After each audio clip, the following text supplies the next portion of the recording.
उत्तराखंड सरकार ने राज्य में मदरसा बोर्ड को 1 जुलाई 2026 से पूरी तरह बंद करने का फैसला किया है।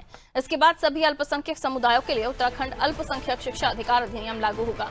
इस अधिनियम के तहत मुस्लिम, सिख, ईसाई, बौद्ध और अन्य अल्पसंख्यक अपने शैक्षणिक संस्थान की मान्यता लेने के लिए आवेदन कर सकेंगे। अल्पसंख्यक सचिव पराग मधुकर दकाते ने बताया कि राज्य में वर्तमान में 452 मदरसा बोर्ड में मान्यता प्राप्त हैं। बोर्ड बंद होने के बाद इन मदरसों को दोबारा मान्यता प्राप्त करानी होगी। इसके लिए पहले उन्हें उत्तराखंड माध्यमिक शिक्षा बोर्ड के मानकों के अनुसार मान्यता लेनी होगी, फिर अल्पसंख्यक शिक्षा अधिकार प्राधिकरण में पंजीकरण कराना होगा।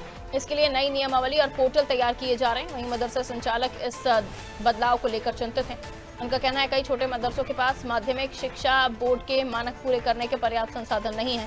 कई संचालक सड़क पर आंदोलन करने और अदालत का दरवाजा खटखटाने की चेतावनी दे रहे हैं। अगर ये छोटे मदरसों के बंद करने की, चूंकि इस प्राधिकरण में अगर संशोधन नहीं हुआ और इसमें तखफीफ नहीं हुई, इन छोटे मदरसों के तहफ्फुज का कोई सरकार ने रास्ता नहीं निकाला, तो मैं छोटे मदरसों को लेकर के इंशाअल्लाह अज़ीज फिर जो है इंशाअल्लाह इनकी मुखालफत की जाएगी। कानून के दायरे में प्रदर्शन किए जाएंगे, ज़ाब्ते के दायरे में, चूंकि हमारा हक है भाई।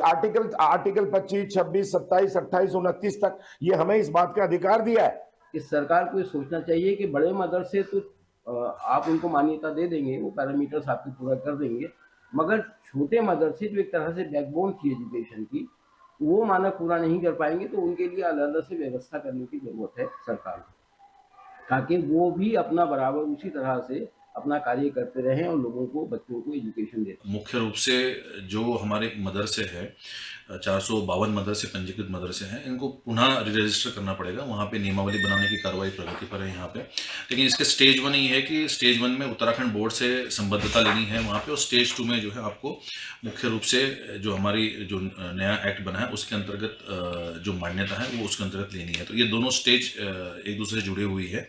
इसमें मुख्य रूप से क्वालिटी ऑफ जो एजुकेशन है और क्वालिटी ऑफ जो इंफ्रास्ट्रक्चर है उसके लिए जो भी मानक होंगे वो मुख्य रूप से उत्तराखंड बोर्ड के जो मानक है उसके मानकों का अनुपालन किया जाना आवश्यक है।